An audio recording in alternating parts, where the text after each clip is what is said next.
You know that quiet, persistent voice? The one that tells you you're falling short? That maybe you're just not good enough. hmm Even when people around you are saying, you're doing great, it just doesn't quite land. Exactly. It's this weight, this stress that kind of underlies everything. Yeah. So welcome to the deep dive. We're going to get into the material you shared with us, all sorts of notes and research exploring this really common, often painful feeling. Right. Our mission today is basically to unpack it. What is this feeling? Where does it maybe come from? And how does it actually affect our lives day to day? And crucially, what do these sources say we can maybe do about it?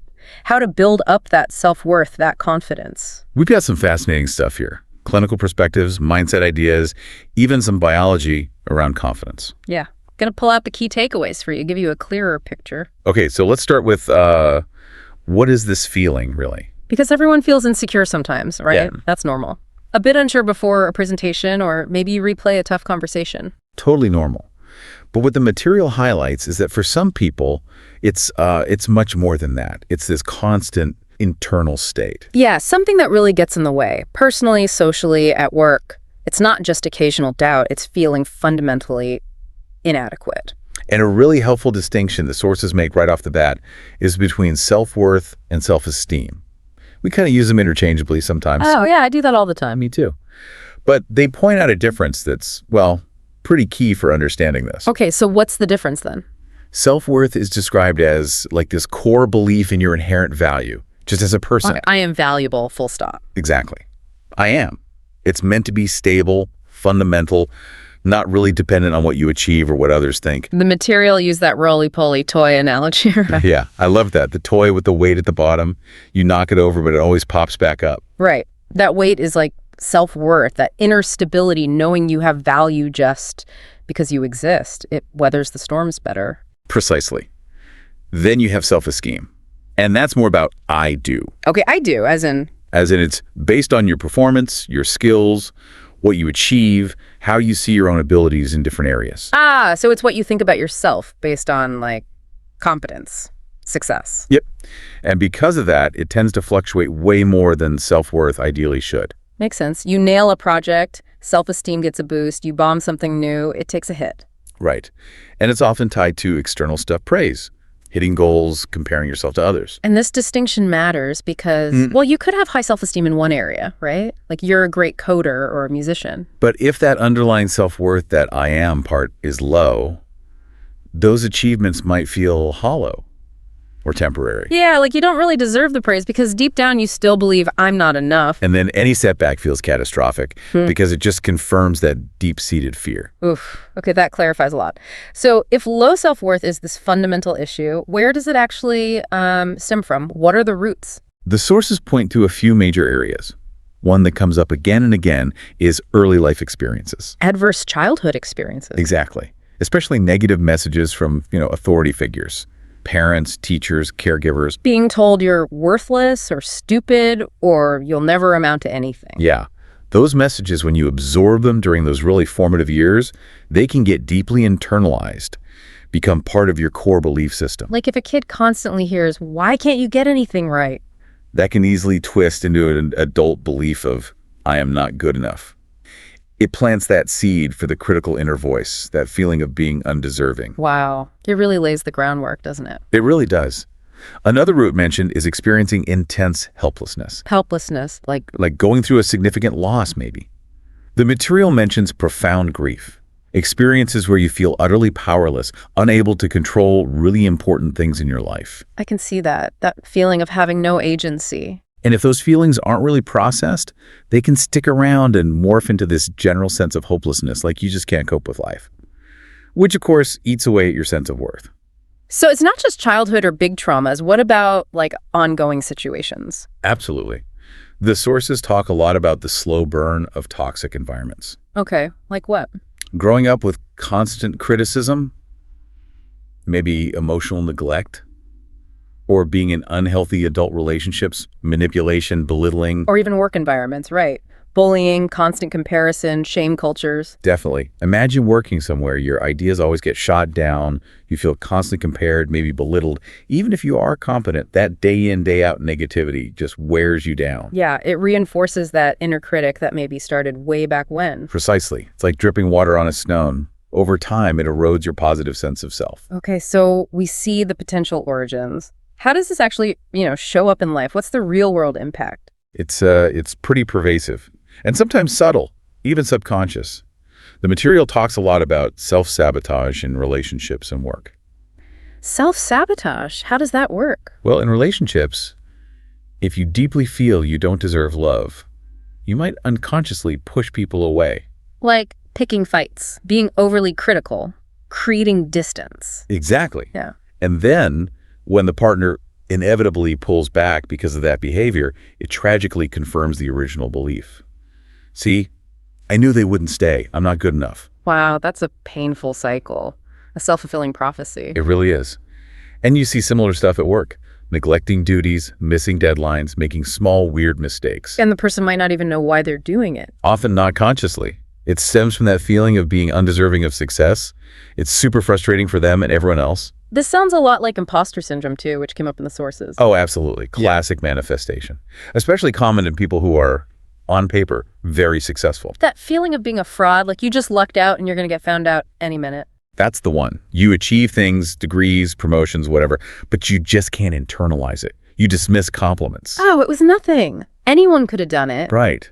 And you live with this constant low-level anxiety of being exposed. It creates immense internal stress, even when everything looks great on the outside. And this is where the material got really interesting for me, connecting this feeling, especially low self-esteem, to actual stress and health. Yes. That study using ecological momentary assessment, or EMA, really revealing. Where people report feelings and symptoms in real time, multiple times a day. Exactly. They looked at people with chronic illness, and the finding was that folks with lower self-esteem consistently reported greater stress severity and greater symptom severity. Okay, wait. Does that mean they actually had more stressful things happen, or their illness was objectively worse? Not necessarily. That's the key. It was about perception. Perception. How so? Well, think about how we appraise stress. First, is this a threat? That's primary appraisal. Then, can I cope with this? Secondary appraisal. The study suggests low self-esteem hammers that secondary appraisal. If you feel inadequate deep down, you perceive your ability to handle challenges as much lower. So the feeling, I'm not good enough to deal with this, makes the challenge feel bigger, more threatening. Exactly. It magnifies the perceived difficulty. And consequently, the stress or the physical symptoms associated with it feel more severe. Wow. So feeling inadequate literally changes how you experience challenges and your own body's responses. It appears so. Self-esteem acts almost like an internal coping resource. When it's low, life's demands feel heavier.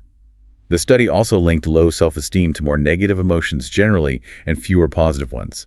It's a tough way to go through life. Okay, that really underscores the cost. Let's pivot a bit to confidence then, because fake it till you make it is the common advice, but the sources kind of push back on that. They really did. The argument was there's sort of no making it, like confidence isn't a final destination you just arrive at. It's more nuanced. Yeah, and often misunderstood. Just trying to act confident doesn't fix the underlying stuff, according to these perspectives. They broke it down into types, right? Situational confidence, like you might kill it giving a lecture on your expertise. But feel totally awkward at a party. Right. Then there's baseline confidence, just that general sense of confidence from successfully doing routine things over and over. Like brushing your teeth or driving to work. You don't think about it, you just know you can do it. Exactly. It's reliable but not flashy. And then there's state confidence. Ah, that's the one people usually mean, right? That feeling of being on, capable, maybe even charismatic. That's the one, that powerful but often fleeting feeling of readiness.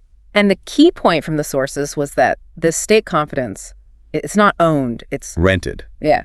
You have to pay up daily to summon it. It's not achieved, it's cultivated constantly. Okay, interesting. So how do you pay the rent? How do you cultivate it? The material links it to biology, specifically neurochemicals like serotonin getting boosted when you feel like you're winning.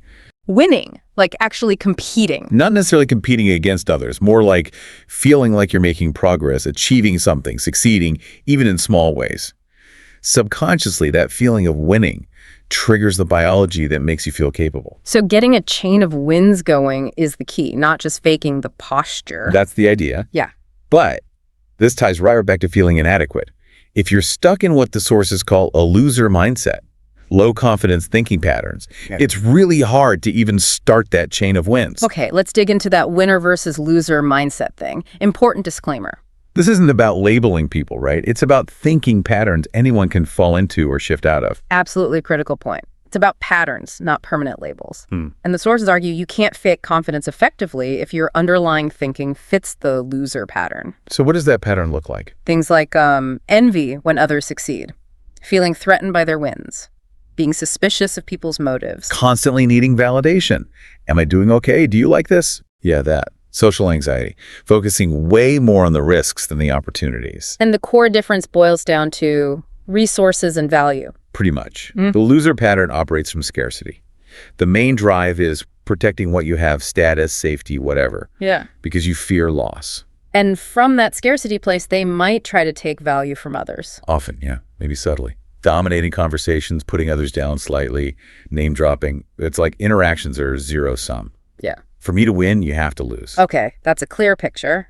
So the winner mindset, how's that different? It operates from abundance. The focus isn't protection. It's creating more of what you want, success, connection, whatever. And they gain value not by taking, but by Contributing the most value in interactions.